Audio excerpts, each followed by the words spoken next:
এ আমাদের জীবন ছিল না। যেদিন থেকে আল্লাহর ঘরে যাওয়া ছেড়েছি আর আল্লাহর কাছে হাত পাতা ছেড়ে দিয়েছি, ওই দিন থেকে আল্লাহ আমাদের জলিল করে রাস্তায় নামিয়ে দিয়েছে।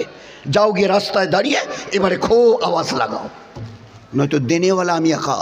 এ মুসা, ইন্নানি আনাল্লাহ লা ইলাহা ইল্লা আনা ফাবুদুনি। মানতে যদি হয়, ওবিডিয়েন্ট যদি হতে হয়, আমার হও। ইন্নানি আনাল্লাহ, নিশ্চয় আমি একা আল্লাহ। ওয়াহদাহু লা শারীকা লাহ, আমার কোনো অংশী নেই।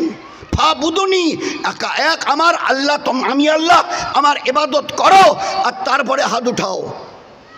ইয়াকা নাবুদু, এ আল্লাহ নামাজ পড়েছি, রোজা রেখেছি, তারাবি পড়েছি, কোরআনের তেলাওয়াত করেছি, ইশরাক আওয়াবিন তাহাজ্জুদ পড়েছি, বাচ্চাদের তালিম তরবিয়ত করেছি, আমাদের ঘরের মা বোন বিবি বেটিদের পর্দায় চলা শিখিয়েছি। এ আল্লাহ তুমি যা যা করতে বলেছিলে করেছি। তারপরে না তুমি বলেছো ইয়াকা নাস্তাইন, এবার হাত উঠাও। কি চাও বলো? আগেরটা পুরো করেছে বলে হ্যাঁ পুরো করেছি, কোনো ফাঁকি দিইনি। এবারে হাত উঠাও, ফের দেখো কোনটা আমি দিইনি। আমাকে একটা ইনসিডেন্ট, একটা ঘটনা শোনাও।